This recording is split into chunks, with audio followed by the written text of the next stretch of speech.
distintas.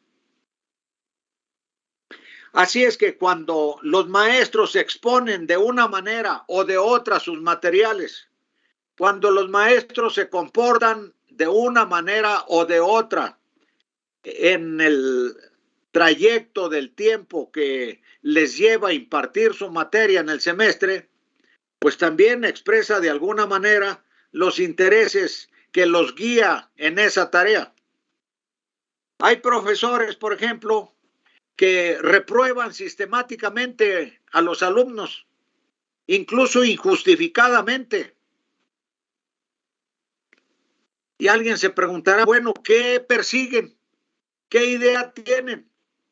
Pues muchos de ellos tienen la idea de justificar su falta de cumplimiento presentándose ante los alumnos de una manera supuestamente sutil, como lo sabelotodo, como las personas competentes, tan competentes, tan competentes, que los alumnos no son capaces de entender y por lo tanto no son capaces de aprobar un curso. Eso desde luego está mal. Eso es deificarse a sí mismo con el fin de presentarse ante los demás como una persona que está por encima de todos y que es tan grande que su incumplimiento en la clase ni se debe tomar en cuenta. Esa es la impresión que da cuando ve uno eso. Yo estoy en contra de esas actitudes, estoy a favor de que el maestro cumpla con honradez, con sus obligaciones como maestro y como investigador, con sus obligaciones con la institución a la que pertenece y que ayude de manera consecuente, de manera efectiva, ayude a los estudiantes a que realicen de la mejor manera posible su tarea. ¿Y cuál es la tarea de los estudiantes? Pues formarse, aprender, capacitarse, estudiar. Eso es lo que creo. Así es que ese comentario fue porque lo pidieron algunos compañeros. Y dejé aquí la hoja con esa copia de la novela que comenté, porque cuando regresen los compañeros que hoy están ausentes, tendré que repetir lo mismo. Ni modo, así me han tocado las cosas. Los hombres, como dijo un gran filósofo alemán, no hacen la historia en las condiciones ideales en las que les hubiera gustado hacerla. La hacen en las condiciones en las que les tocó vivir. Así es que a nosotros nos tocó vivir pues un semestre con problemas, problemas que todavía no se acaban, que van a continuar. Por ejemplo, este desfasamiento de asistencias. Se van unos grupos de viaje y solo uno queda, y luego regresa uno y después regresa el otro, y luego el próximo semestre yo tengo asignados cursos en el posgrado y sin embargo tengo que atender simultáneamente a 4 grupos. Es un problema, pero ya lo resolveremos. El año pasado tuve un problema parecido y el antepasado también. Así es que cierta experiencia tengo en el caso. Ahora sí vamos a entrar en materia. Cuando uno revisa distintos libros de álgebra lineal, inmediatamente se nota que a veces muchos temas son incomprensibles. Y son incomprensibles a veces para algunas personas porque algunos libros de álgebra lineal están enfocados en el álgebra de las matrices, en el álgebra vectorial y en algunos específicamente, todavía más estrechamente, en el álgebra de matrices. Por ejemplo, en estadística se centran en el álgebra de matrices casi exclusivamente. En otros hay una combinación de álgebra vectorial y álgebra de matrices. Pero si alguien que está acostumbrado a estudiar el álgebra lineal desde el punto de vista del álgebra de las matrices, no va a comprender una serie de planteamientos del álgebra de las formas algebraicas. Los que estudian el álgebra desde el punto de vista del álgebra lineal, desde el punto de vista de las formas algebraicas, a su vez, muchas cosas relacionadas con matrices específicas no las entienden, no les dan importancia, ni las estudian, porque no lo requieren. Y por otra parte, los matemáticos en general no estudian así el álgebra lineal, ni como álgebra vectorial y de matrices, ni como álgebra de formas algebraicas. Ellos la estudian desde el punto de vista más general, que es el álgebra de los espacios lineales. Pero estudiar así nos llevaría 3 veces más de tiempo y sería un error. Estoy basándome en nada más ni en nada menos que en Kolmogorov, que ya comenté a ustedes que fue uno de los grandes matemáticos del siglo que acaba de pasar. Ya falleció desafortunadamente hace poco, pero fue uno de los matemáticos que más contribuyó al desarrollo de la teoría matemática de la estadística. Y sin embargo, no se ve que se le destaque mucho.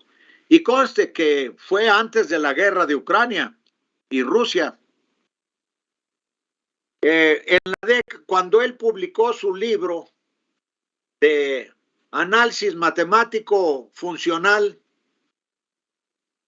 se hizo muy famoso ese libro también, igual que su libro de análisis matemático real. Son muy bonitos. Yo afortunadamente compré ese libro, el primero que les comenté, en una edición muy bonita que todavía conservo, y lo estudié desde hace años cuando yo estaba en la maestría. En Estados Unidos se estudiaba también los libros de Kolmogorov como tales. Últimamente me da la impresión que no los estudian, y menos hoy con la guerra de Ucrania y de Rusia, que muchos países del mundo occidental, según ellos, en un acto de solidaridad, han negado todas las contribuciones científicas, tecnológicas, artísticas y en general culturales de Rusia y de la Unión Soviética. Es un error, francamente, es un error. Independientemente de la responsabilidad que tiene Rusia por haber invadido a Ucrania, pues no se justifica el rechazo de la cultura rusa. Pero en fin, son los tiempos. Así es que es incorrecto estudiar el álgebra lineal según el interés específico que tenga cada especialista o cada profesional o cada estudiante, sino que se le debe estudiar de manera unificada. Esa es la tesis de Kolmogorov. Y de acuerdo con esa tesis, escribí mi libro de álgebra lineal, que ha sido muy usado. Va en la segunda edición, están agotadas las 2 ediciones. Y se ha usado no solo en Chapingo, sino en varias universidades de México y de América Latina. Y yo no lo he promovido. Se ha promovido solo. Y me han ayudado en la tarea, sin que yo se los pidiera, mis exalumnos que después se convirtieron en maestros en sus países o en otras universidades aquí en México. Así es que se le debe estudiar de manera unificada para entender más a fondo el álgebra lineal. Detrás de todos los planteamientos se debe tener presente los planteamientos del álgebra de espacios lineales, porque es la manera más rigurosa y omnicomprensiva de estudiar el álgebra lineal. así sea estudiar el álgebra matricial. Quedarse solo en el álgebra matricial, pues es un enfoque extremadamente limitado. Y luego algunos matemáticos que se han quedado en eso, luego salen con el rollo, no, la matemática no tiene nada que ver con la realidad. Prueba de ello son las matrices. ¿Qué tiene que ver una matriz con la realidad? Fíjense nada más. Es increíble, pero cierto. Yo he sido testigo de esas expresiones. Son incorrectas completamente. ¿Cómo que no tiene nada que ver en la realidad? Para expresar la relación que existe en los sistemas, en todos los sistemas objetivos, es decir, a todos los sistemas materiales, a todos los sistemas del mundo material, a todos los sistemas de la realidad objetiva, para explicar la relación que existe entre el vector de entradas de los sistemas y el vector de salidas de esos sistemas, se usa una matriz. Es increíble que afirmen semejante cosa. Y en general, cualquier planteamiento de la matemática ha tenido y tendrá aplicaciones objetivas. ¿Por qué razón? Porque es una elaboración teórica arbitraria que tiene utilidad. No, porque es una disciplina del conocimiento humano que generaliza de una manera rigurosa, ha estado generalizando de una manera rigurosa, últimamente de manera axiomática, las relaciones cuantitativas que existen en los distintos procesos y partes de la materia y sus formas espaciales. Y digo esto porque para poder estudiar el tema del control lineal óptimo, tenemos que estar seguros de que conocemos los elementos del álgebra lineal que requerimos para operar con estos problemas. Y yo les pregunto a ustedes, como un ejercicio de problematización, que se pregunten a sí mismos qué de estos temas conocen. Formas lineales, formas bilineales asimétricas, formas bilineales simétricas, bases ortogonales que generan al espacio vectorial n-dimensional o bases ortonormales que generan al espacio vectorial n-dimensional. O bien, ¿cómo se clasifican las formas cuadráticas? ¿Cómo se diagonalizan las formas cuadráticas? ¿Cómo se derivan las formas cuadráticas? Porque hasta ahí tenemos que llegar, a la derivación de formas cuadráticas.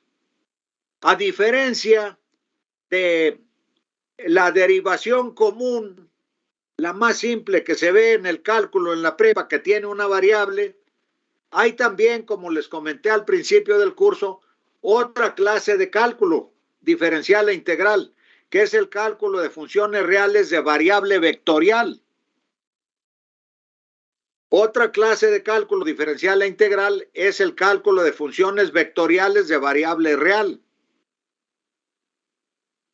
Y el cuarto tipo es el cálculo de funciones vectoriales de variable vectorial. Muchas de estas cosas que necesitamos aquí pertenecen a este último.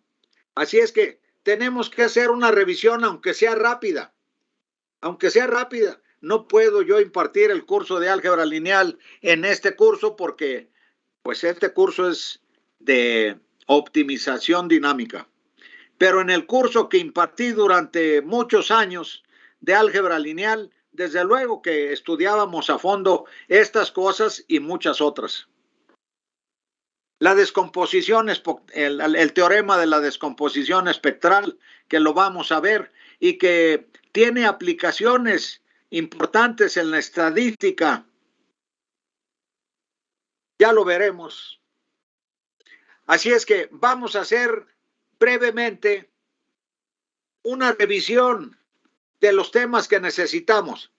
Algunos de ellos estoy seguro que ustedes los conocen, sobre todo el primero, el problema de los valores y vectores característicos de una transformación lineal y por lo tanto de una matriz. Permítanme un momento.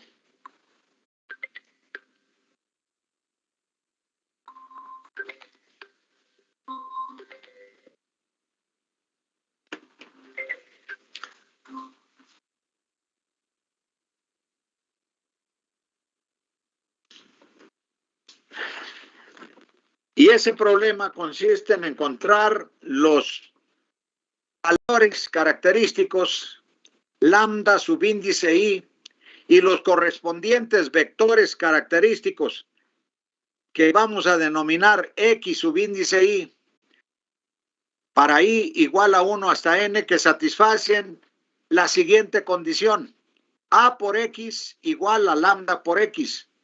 Como es obvio, a es una matriz y x es un vector. Lambda es un escalar, así le llaman en álgebra lineal, es decir, es un número que puede ser real o complejo.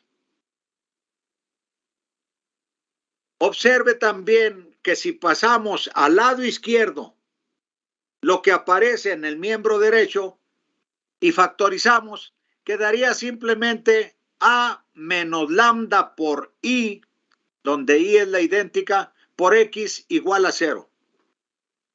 El miembro izquierdo de esa ecuación vectorial es el polinomio característico de la matriz A. Como ven ahí a continuación, f de x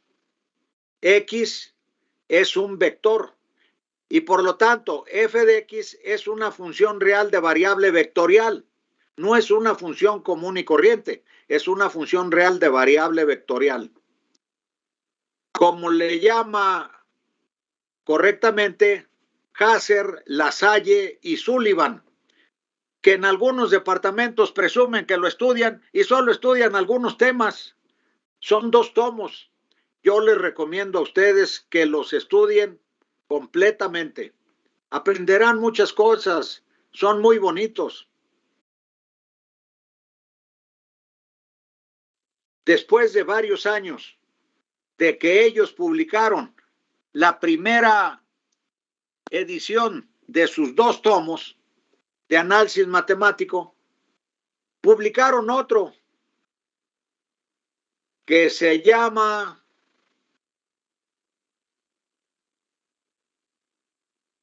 si mal no recuerdo, le pusieron análisis matemático real. No lo tengo aquí a la mano, lo tengo en mi oficina, pero es un libro también muy bonito. A mí me han gustado los libros que ellos han escrito, he aprendido muchos de ellos y me gustan esos libros.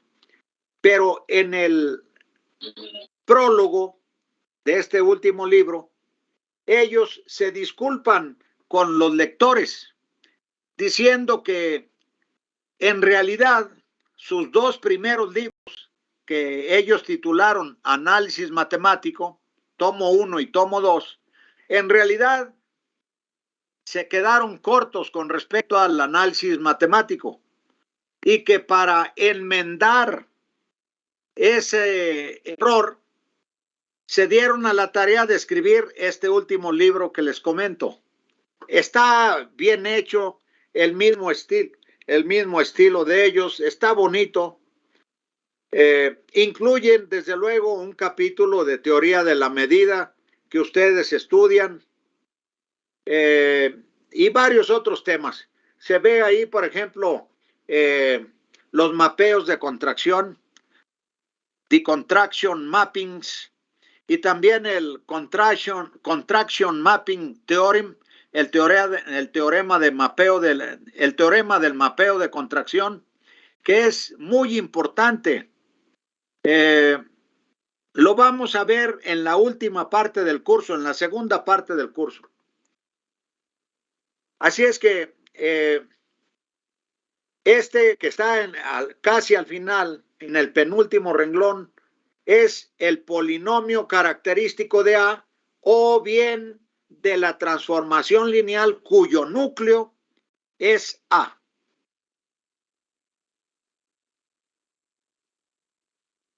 Entonces, el sistema homogéneo que resulta de igualar el polinomio característico a cero siempre tiene solución. Es un sistema homogéneo, porque sus términos independientes todos son nulos.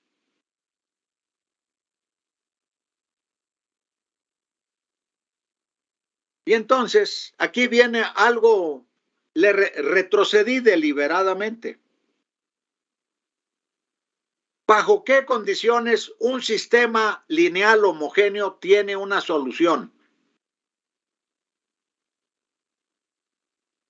Bueno, primero recordemos, ¿bajo qué condiciones un sistema lineal no homogéneo, donde el vector B de componentes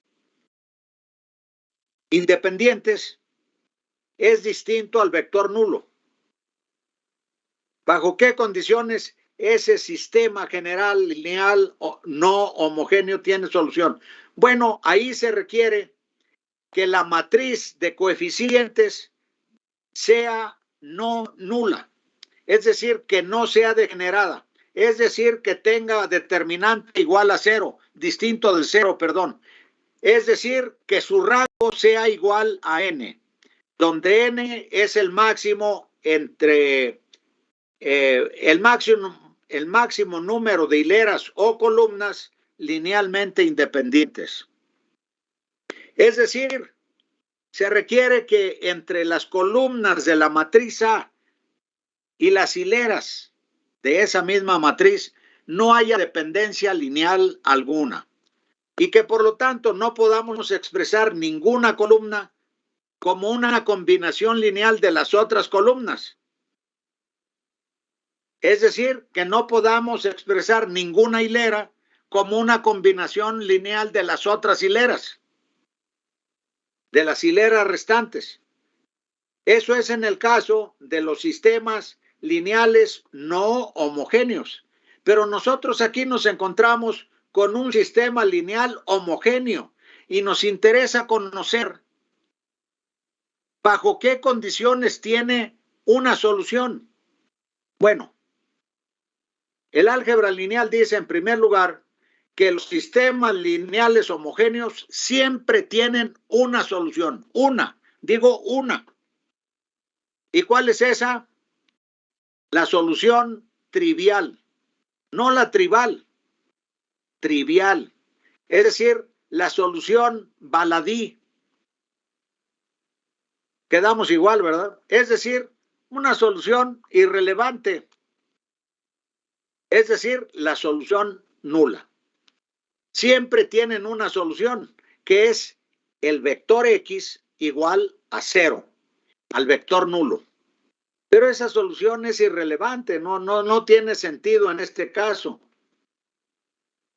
Debemos replantear el problema. ¿Bajo qué condiciones los sistemas lineales homogéneos tienen una solución no nula, en donde el vector solución sea distinto del vector nulo? Es decir, que estén fuera del origen del sistema coordenado correspondiente. Esa es la pregunta relevante. Y la respuesta es que, al contrario de lo que dijimos sobre los sistemas no homogéneos, en este caso es una condición para que tengan una solución no nula el que el determinante de la matriz sea cero. Fíjense bien, aparentemente es una contradicción y ahorita vamos a ver lo que significa. Se requiere entonces que el determinante de la matriz de coeficientes sea 0. Es decir, que la matriz A no sea de rango completo. Es decir, que sí sea posible expresar una columna de ellas como una combinación lineal de las otras columnas. O bien una hilera de ella como una combinación lineal del resto de hileras de esa matriz. Fíjense bien, es lo opuesto. Por eso retrocedí para que no vieran aquí, ¿verdad? Aquí decimos, el sistema homogéneo A menos lambda por I por X siempre tiene solución, así sea la solución nula o trivial. Pero tendrá soluciones no nulas si el determinante de A menos lambda por I es igual a 0. Es decir, que la matriz A menos lambda por I sea una matriz degenerada, sea una matriz en la que haya dependencia lineal por hileras y por lo tanto por columnas. Es decir, si su matriz A es de rango incompleto, si es una matriz cuadrada, pues que el rango de A sea menor que n, en donde n es el número de hileras o columnas que tiene esa matriz, lo cual significa que existe en ella dependencia lineal por hileras y por columnas y que por lo tanto el sistema característico homogéneo tiene, bueno, fíjense, yo lo puse como texto, pero en los cursos de álgebra lineal vienen como teoremas. Aquí, pues, esta última oración, la que está después de la última coma, pues es un teorema, pero nosotros no podemos estudiarlo así porque no avanzaríamos lo suficiente como para que esta parte no nos reste tiempo para el material que realmente nos importa en este curso. El sistema característico homogéneo tiene una o más ecuaciones redundantes. Siempre es así. Tiene una o más ecuaciones redundantes. ¿Por qué? Porque en la matriz A menos lambda por I hay dependencia lineal por hileras y por columnas. Y por lo tanto, una de ellas sale sobrando, una o varias. Una de ellas sale sobrando porque puede ser expresada como una combinación lineal del resto de columnas linealmente independientes. Fíjense, es muy importante. ¿Cuál es la base? ¿A qué se debe la existencia de soluciones múltiples? En una ocasión leí en un libro de teoría matemática de la estadística un rollo en donde hablaban de soluciones múltiples. Pues francamente está mal eso. Y en el caso de los economistas, voy a tener que repetirlo cuando ellos regresen, sobre todo para ellos. Hay economistas y famosos en Estados Unidos que dicen, que defienden la tesis falsa de que una economía de un país, la economía de un país, puede tener equilibrios múltiples. Es decir, que el equilibrio dinámico, estocástico, general de la economía de un país tiene soluciones múltiples. Y les digo que eso, pues francamente es científico y matemáticamente significa que si en los modelos que usaron obtuvieron soluciones múltiples, no es porque la realidad así sea, sino es porque sus modelos están incompletos, tienen problemas, no tuvieron la estructura suficiente como para dar soluciones inequívocas. En la ciencia no se admite en general eso. No se pueden admitir distintas explicaciones para lo mismo.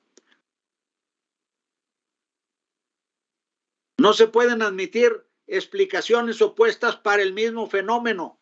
En la lógica formal y por lo tanto en la lógica matemática se rechaza la existencia de contradicción y se rechaza también la existencia del tercero.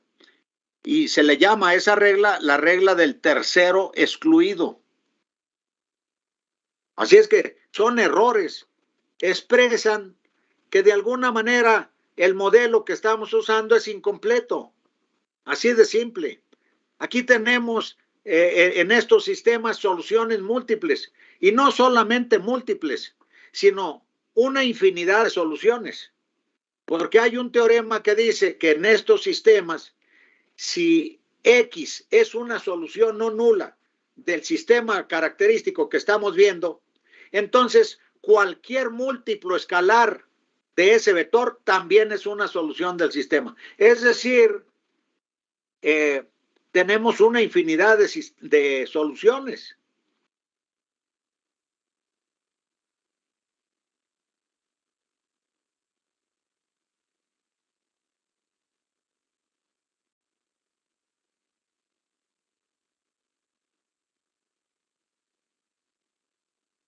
Bien, y veamos lo primero en general. Y primero lo más simple. Una vez que entendamos eso, rápidamente podemos ir a espacios mayores, de mayores dimensiones, perdón.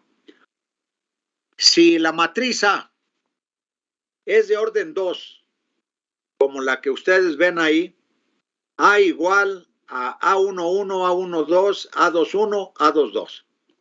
Entonces, el correspondiente sistema característico es A menos lambda por I es la matriz idéntica. Y para que sea conformable con transformaciones lineales con A, tiene que ser del mismo orden.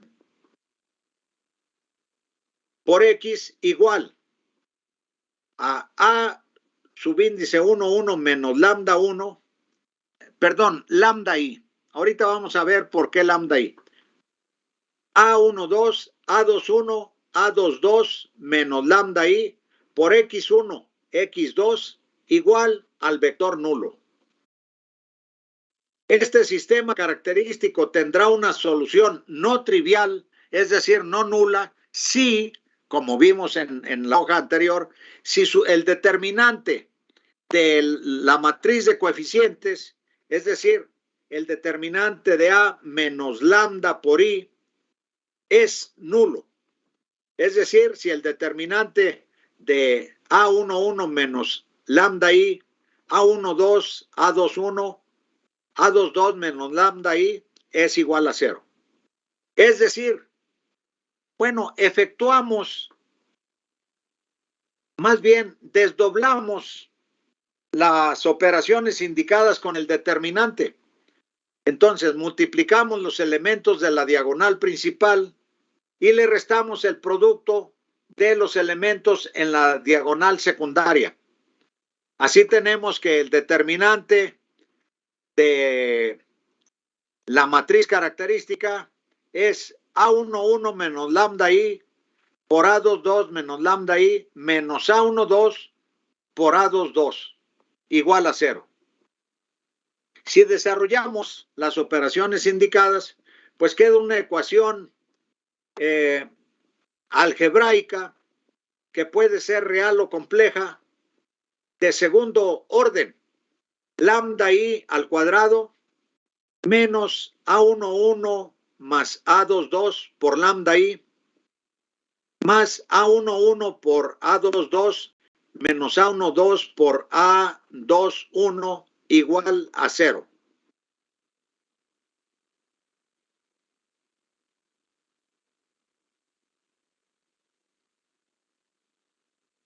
Si estuviéramos estudiando métodos numéricos, de aquí saltaríamos a ver cómo lo podríamos calcular ese determinante con matrices, pero no estamos en eso.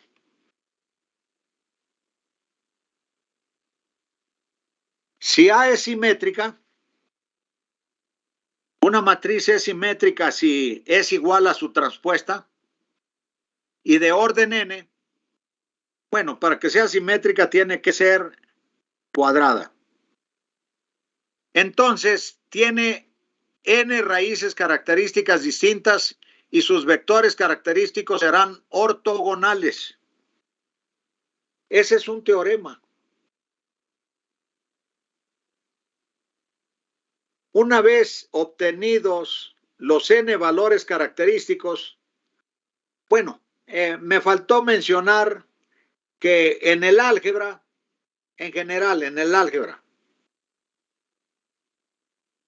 cualquier polinomio de orden n, el teorema fundamental del álgebra, así se llama. El teorema fundamental del álgebra dice que cualquier polinomio de orden n tiene n raíces características, n raíces, así, no características, n raíces.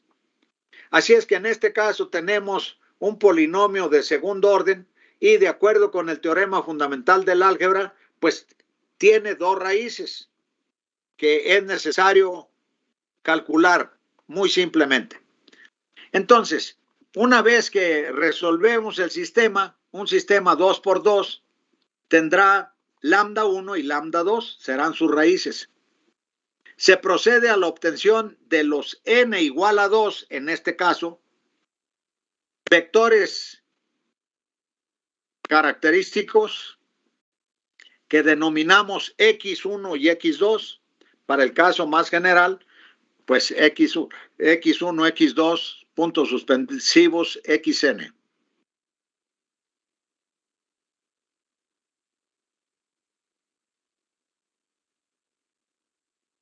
Así es que una vez que obtenemos las raíces características, vectores característicos o algunos les llaman valores eigen, pues no está bien. Están combinando extranjerismos con palabras en español, no está bien. Eigen quiere decir propio. En inglés sí les llaman eigenvalues. Eigen. Incluso en MATLAB, si ustedes escriben eig A, obtienen los valores característicos de A. Y si ponen en rectángulo, en paréntesis rectangular, los dos valores, la matriz, los valores característicos perdón, las raíces características y la matriz característica, la matriz de vectores característicos, perdón, MATLAB se los da en un solo clic. Bien, entonces una vez que obtenemos los valores característicos, sustituimos uno a uno en la ecuación característica y la resolvemos con el fin de obtener el vector característico correspondiente a ese valor característico. Ya mencioné que si A es simétrica, entonces sus vectores característicos serán ortogonales. Es muy importante. Para muchas aplicaciones se requiere formar bases ortogonales. Miren, para muchos problemas que tienen una infinitud de componentes o de puntos o de vectores, es necesario que sepamos cómo manejar esa infinitud. Les voy a poner un ejemplo. En Estados Unidos, un compañero, según él, cantó victoria. Estábamos en una cafetería de la universidad ahí en Minneapolis, St. Paul. Y él dijo que un premio Nobel había escrito en uno de sus artículos, lo cual es cierto, yo tengo el artículo. Él dijo que la teoría del equilibrio general no era correcta porque no producía todas las no era posible que sus soluciones, que eran unos cuantos vectores, explicaran a la infinidad de vectores que tenía que explicar.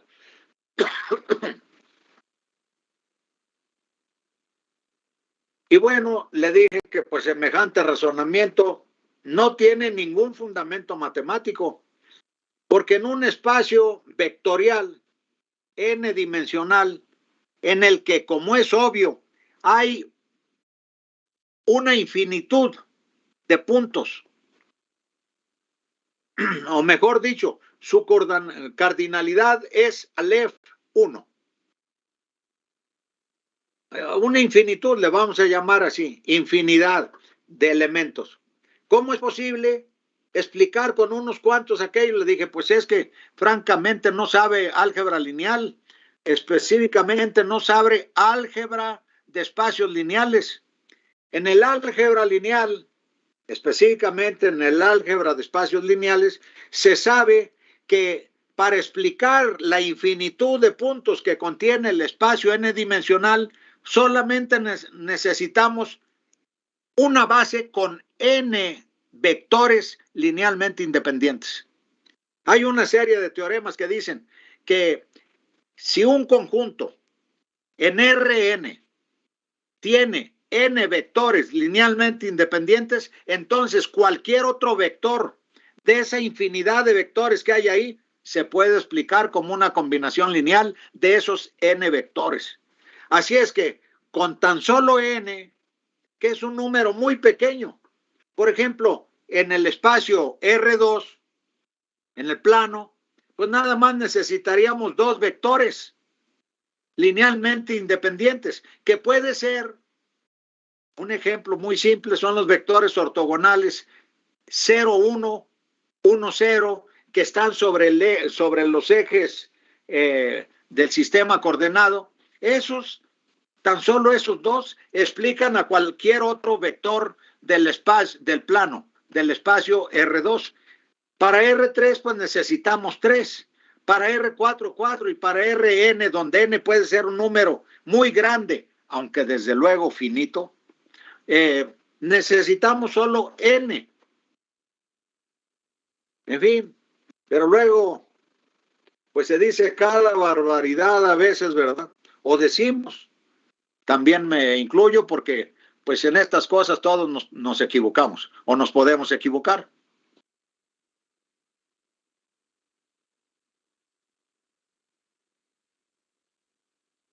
Antes de continuar, permítanme consultar en la lista de asistencias, permítanme.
Gracias por su espera. Entonces,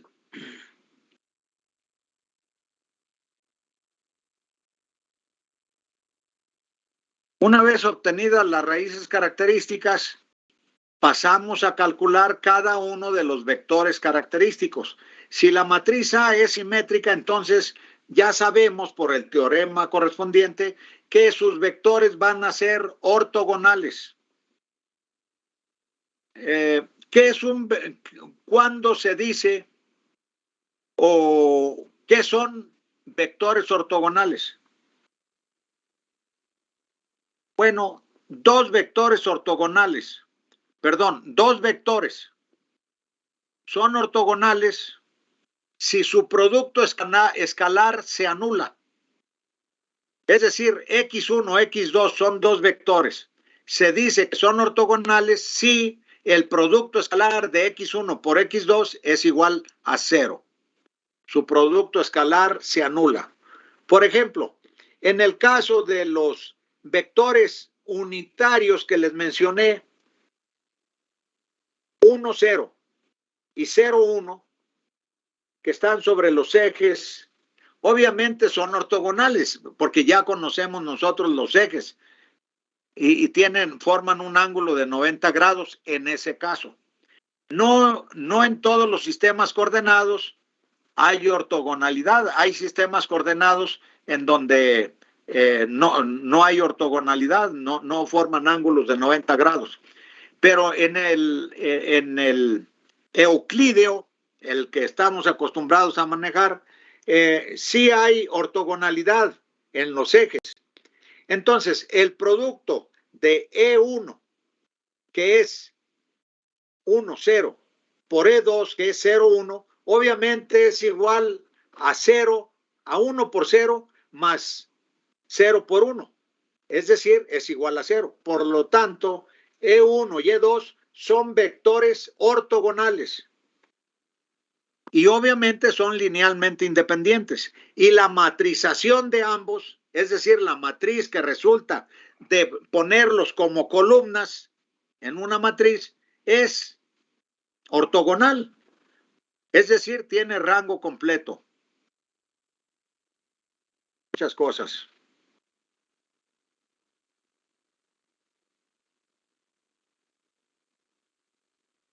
Bueno, ya hemos repetido varias veces.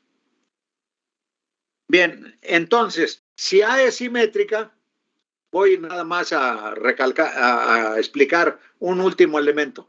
Si A es simétrica y de orden n, entonces sus vectores característicos, sus n vectores característicos, son ortogonales y por lo tanto forman, puesto que están en Rn, forman una base ortogonal para Rn. ¿Qué es una base? En un espacio vectorial n-dimensional, una base es el conjunto de n vectores linealmente independientes que expanden a todo el espacio vectorial correspondiente, es decir, que generan a todo el espacio en el que se encuentran. Dicho de otra manera, que cualquier vector del espacio n-dimensional puede ser generado como una combinación lineal de esos n vectores característicos. Es muy importante.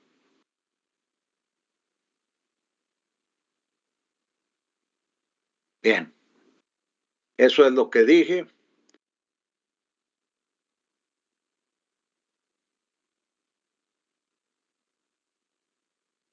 Vamos a estudiar nosotros también. Ya les dije entonces, los vectores ortogonales tienen la propiedad de que su producto escalar se anula. Para cualquier par de vectores en Rm, si x1 por x2 es igual a 0, entonces son ortogonales. Si no, como dicen los matemáticos, en caso contrario, no son ortogonales. Bien, entonces, esa es una base ortogonal.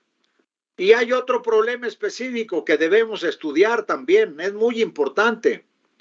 Es muy importante, sobre todo en muchas aplicaciones, en la estadística, en la econometría, en la economía, en otras disciplinas. Son muy importantes los vectores ortonormales. Ya dijimos que es un vector ortogonal. Perdón, ¿qué es una base ortogonal? O cuando se dice que un par de vectores es ortogonal. Ahora, la pregunta es, ¿qué es un par de vectores ortonormal? ¿qué es una base ortonormal de Rn? Bueno, en Rn, si es una base, tiene que tener n vectores. Ese es un teorema que ya he repetido varias veces. ¿Pero qué características deben tener? Bueno, ortonormal, por sus raíces, quiere decir que es ortogonal. Es una base ortogonal, pero no cualquier base ortogonal es ortonormal. Entonces, ¿cuál es la diferencia específica? La diferencia específica es que sean de magnitud unitaria, además de ser ortogonales. Es decir, la definición correcta, de acuerdo con la lógica formal. Una definición, hay distintas maneras de definir, pero una de ellas es señalar la categoría a la que pertenece y luego decir la categoría específica que las diferencia del resto. Así es que en este caso tenemos que decir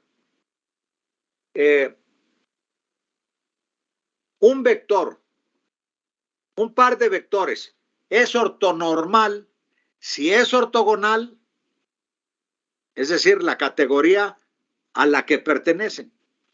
Si es ortogonal y ahora viene la característica específica que los diferencia del resto y si son de magnitud unitaria.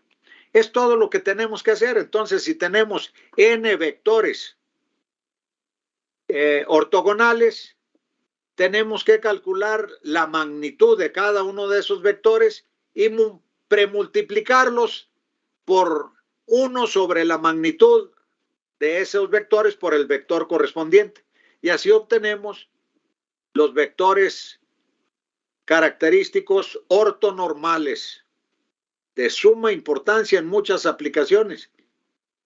Incluso los usamos en el teorema de descomposición espectral. Y por cierto, el teorema de descomposición espectral yo lo apliqué en un artículo hace muchos años en donde había multicolinealidad. Pero el problema es que no podíamos eliminar las variables colineales porque eran esenciales para la explicación del fenómeno que estábamos estudiando. Entonces, un procedimiento fue aplicar descomposición espectral y el teorema de descomposición espectral, en el cual los lambda correspondientes a esas variables que eran colineales se anulaban, de tal manera que en la explicación de la varianza, en la explicación relativa de la varianza de cada una de las variables, se obtenía así por el teorema de descomposición espectral y se reproducía el proceso, pero ahora sin colinealidad, sin multicolinealidad. Bueno, ¿hay alguna pregunta?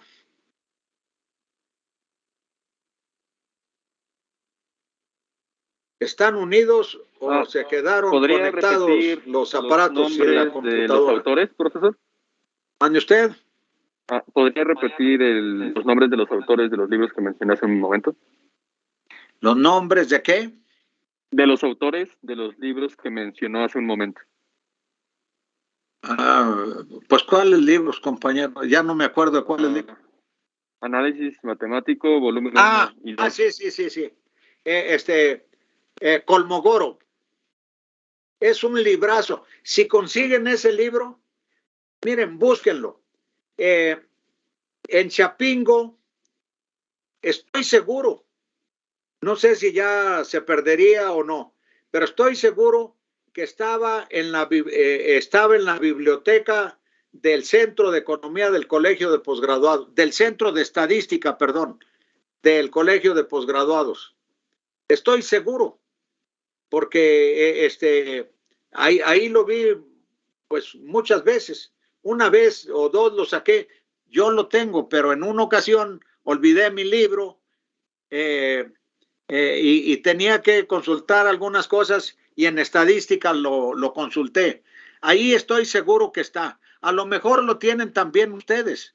En estadística, eso sí, no sé. Nunca he ido a la biblioteca de ustedes. ¿Está bien surtida? Compañeros, ¿tienen una buena biblioteca de estadística?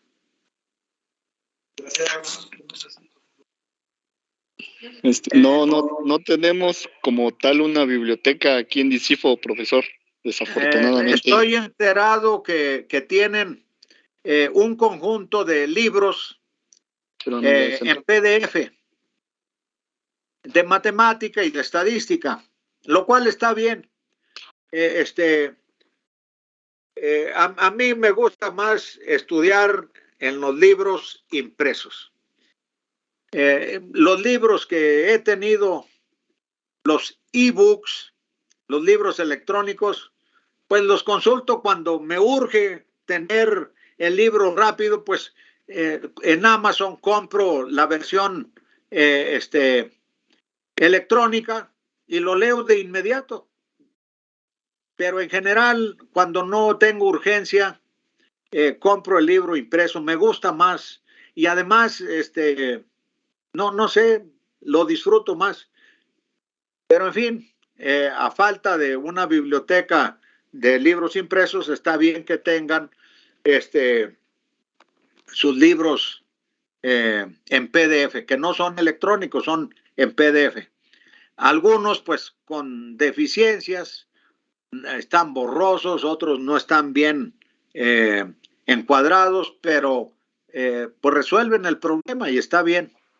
¿Alguna otra pregunta? Bueno, el otro libro de Kolmogorov, compañero, que cité hace rato, es un libro que en inglés se llama, aquí en español nunca lo he visto, se llama Real Analysis. Es un libro muy bonito de análisis matemático. Real Analysis. Sí, hay un muchas libro gracias. Muy bonito también en inglés de un autor, es un clásico en Estados Unidos, Rudin se escribe, así como se pronuncia, Rudin. Es un librazo. Y hay otro librazo, un libro también muy bueno, un poco más complicado, es el libro de Bartlett. Acuérdense de Bartlett.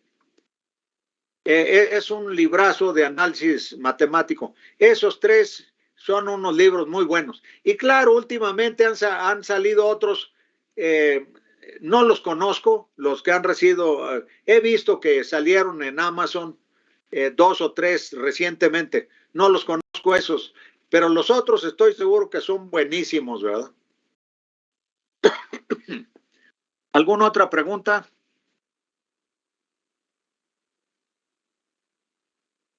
Bueno, si no hay preguntas o dudas, me despido, compañeras y compañeros. Nos vemos el próximo lunes. Yo no voy a estar. Fíjense, es un problema. En la institución donde yo trabajo, siguen el calendario federal. Es decir, si una fecha conmemorativa termina en fin de semana, se le da a las personas un día laborable, ya junto a ese fin de semana. En Chapingo no es así. En Chapingo, si cae entre semanas, se toma entre semana el día. Y con nosotros, no. En este caso va a caer el 20 de noviembre, me parece que es sábado. No, hoy 18, es domingo, ¿verdad? Entonces, el lunes. Pero el lunes yo tengo que ir a supervisar unos experimentos con otros compañeros, así es que no podré. Nos veremos el miércoles entonces. ¿Sí me escucharon? Sí, profesor. Sí, doctor, está bien. Hasta luego. Adiós. Hasta luego, nos vemos.